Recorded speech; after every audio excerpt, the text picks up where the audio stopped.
Ибн Ақил деген ғалым болған. Ибн Ақил қажылыққа келеді. Кабаны айналып жүрген кезде бір сақина тауы болады да, әйелдің сақинасы ғой.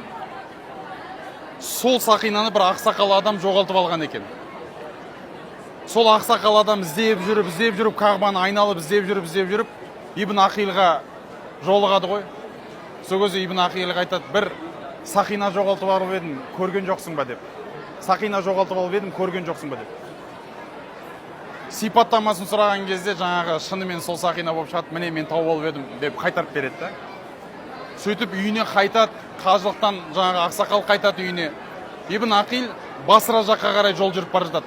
Жол жөнекей бір мантыққа, бір ауылға тоқтайды. Құфтан намазын оқып алайыншы деп мешітке. Сөйтіп таң намазына жақын түнгі уақыт құфтан намазын оқып алады да сол мешітте қонып қалады ғой. Сол мешітте қонып қалады да таң намазына келіп жатқан адамдардың ушуынан оянады ғой. Сөйтіп азан шақырылады, бұл да дәретін алып келіп таң намазын оқиды. Парыз өтейік десе, имам жоқ екен. Сол мешіттің үлкендері жаңағы жас жігіттің ғалым екенін байқайды да, сіз имамдыққа шығыңыз, өтініш деп имамдыққа шығарады. Намазды кереметтей өткізеді Ибн Ақил. Содан кейін барып не істейді? Ілім ана жаңағы намаз біткеннен кейін үлкендер қолқа салады ғой. Біздің имамымыз жақында дүниеден өтіп кетті. Сіз өтініш бірнеше айға біздің ауылымызға Алланың ризалығы үшін имам болыңыз дейді ғой. Алланың ризалығы үшін имам болыңыз дейді ғой. Ана кісі Алланың ризалығы үшін дегеннен кейін бір сөздерін жерге тастамай 6 ай бойы сөзді имам болып қалады ғой. Имам болған кезде халық риза болады ол кісіге. Сөйтіп күндердің бір күні ол кісі рұқсат сұрап, мен қайтайын енді ауылыма. Қажылықтан қайтып келе жатып, әлі қайтпаған ғой үйіне. Жете алмай жатыр да үйіне. Имам болып кеткен аяғасы жол жөнекей. Енді бір ауыз сөз мұсылмандардың. Сөйтіп қайтып бара жатқан кезде халық қайтадан ақсақалдар жиналады да тағы бір мәрте қолқа салады ғой. Біздің имамымыз өте салихалы адам еді. Сол салихалы адамнан бір салихалы қыз қалды. Өте көрікті, әдемі, тақуа. Сол қызымызды сен некелеп алсаң, және біздің ауылымызға күйеу болып қалсаң дейді ғой.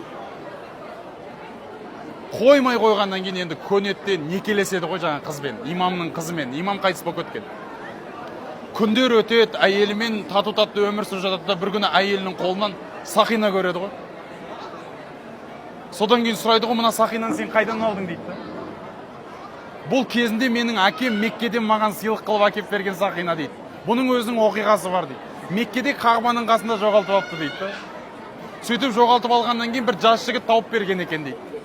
Сол келгеннен кейін маған әкем соны сыйлады да, осы оқиғаны айтып берді де, саған да Алла тағала осы тақуа жігіт маған сақинаңды қайтарып берген тақуа жігіт сияқты саған да бір тақуа жігіт нәсіп болсын деп дұға қылып кетті дейді. Сол кезде ана Ибн Ақил мырс етіп күліп жіберді дейді, бірақ әйеліне ештеңе айтпапты. Сол күйі айтпай өтіп кеткен ғой, бірақ Құранның мына аятын оқыпты да, инналлаха ла нудиу ажра ман ахсана амала дейді. Алла тағала жақсылық жасаған адамның жақсылығын заяға ешқашан кетірмейді ғой деген аятын еді. Қағбада кеше жақсылық жасады, бірақ сауабын Алла тағала мына жақта айналдырып әкеп сол адамның қызын алып тұрды, бірақ.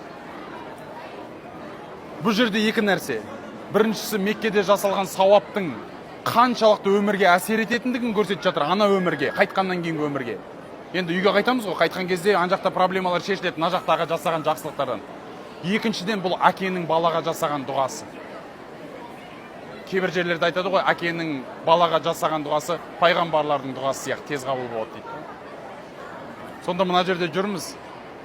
Шынымен қазір енді бір дұғалардың қабыл болатын жері ғой. Енді жаңағы Ибн Ақилдің оқиғасы енді сұмдық енді да.